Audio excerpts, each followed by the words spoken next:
So hello everyone, Assalamu alaikum.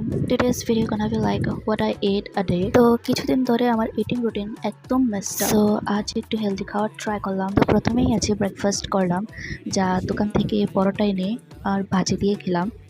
ভালোই ছিল মোটামুটি। আমাদের বাসায় কিছুদিন ধরে ব্রেকফাস্ট বানানো হয় না, কারণ সবাই খুব দেরিতে ঘুম থেকে ওঠে। আমরা ঘুম থেকে উঠতে উঠতে প্রায় 10টা বেজে যায়, আর আমার আব্বু চলে যায়, তাই এত কিছু বানানো হয় না। দোকান থেকে এনে আমরা ব্রেকফাস্ট খাই। তবে আমি দোকানের খাবার বেশি খাই। আর এটা হচ্ছে মিষ্টি আলু। এটা পাশের বাসার এক আন্টির দিয়ে গেছিলো, অনেক মজার ছিল। আর আজকে বিকেলে আমি আমার বান্ধবীর সাথে একটু বাইরে ঘুরতে যাই, যেখানে আমরা চটপটি খাই, এরপর বার্গার খাই। অনেক মজার ছিল। জানি না কেন মানুষ বলে যে এগুলো আনহেলদি খাবার, বাট কোথায় কোন দিক দিয়ে আনহেলদি আমাকে একটু বলেন আপনারা প্লিজ।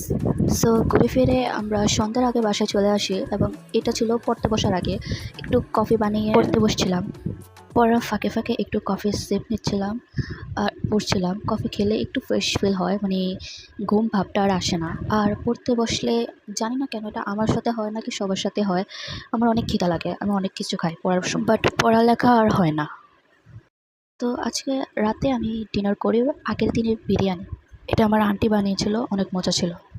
আর একটু চা। স্টুডেন্ট লাইফে হেলদি খাওয়া মেনটেন করা একটু টাফ আমার মতে। মেবি হেলদি খাওয়া সাডেনলি হয় না। So by.